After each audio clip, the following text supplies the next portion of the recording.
Now, Monday marks the start of the NHS Organ Donation Week, aiming to raise awareness of the laws around donating your organs. Well, earlier this year, the rules in England changed, meaning all adults agree to become donors when they die, unless they've made it known that they don't want to donate. It's hoped that the move can save around 700 lives a year. The NHS say that your faith, beliefs and culture will continue to be respected, but these factors, well, they've contributed to a shortage of organ donors, particularly from minority groups. For many patients in need of a transplant, the best match will come from a donor from the same ethnic background. And according to the NHS, Black and Asian people have to wait on average a year longer than white people for a kidney transplant in England.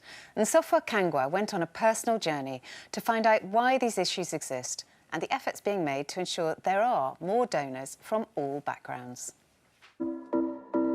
Across the UK today, there are nearly 200,000 people from Black and minority ethnic backgrounds waiting to be matched with an organ donor. But since the law in England was changed in May this year to make donation mandatory, more than 167,000 people have chosen to opt out.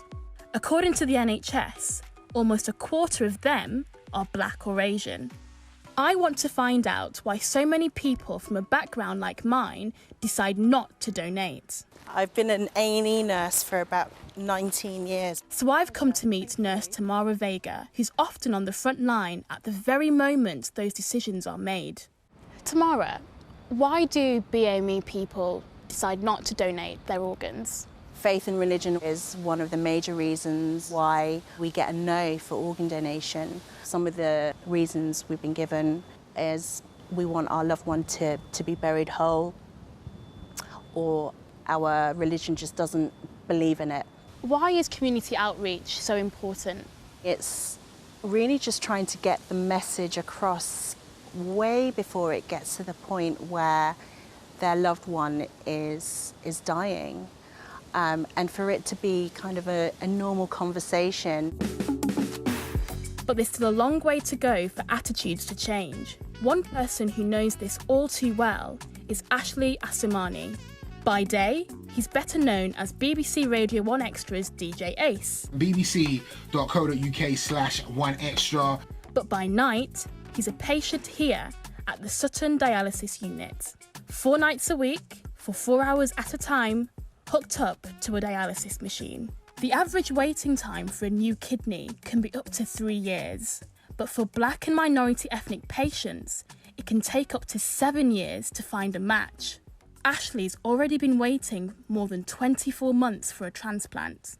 It's definitely taking its toll. I'm ready. I want to be able to just take my kids on holiday for a week. I want to be able to just not have to plan my life around these 4 hospital sessions.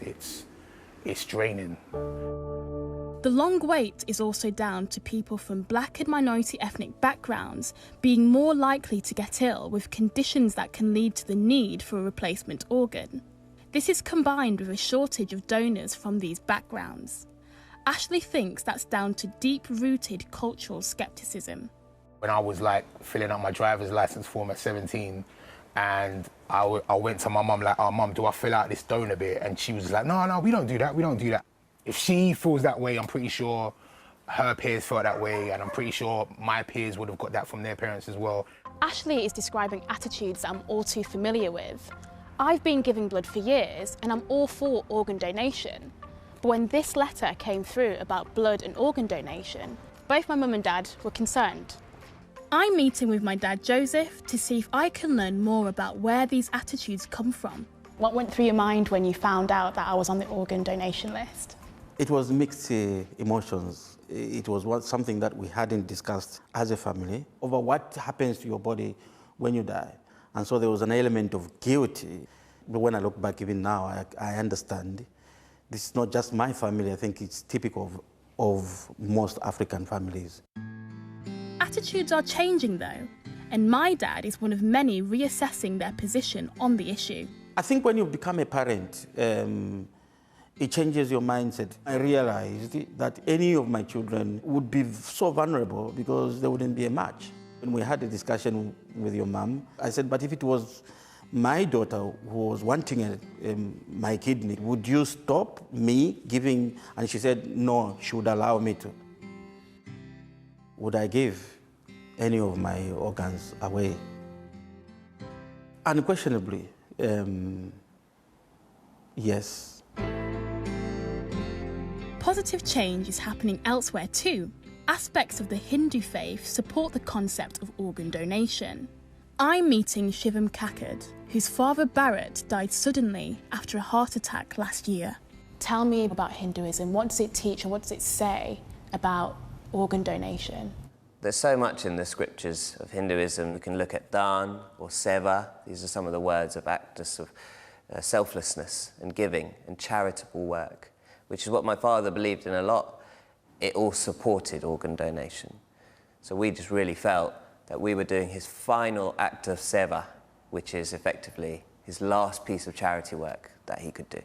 And we thought, out of the worst situation we could ever have in our lives, why don't we change the lives of some other people?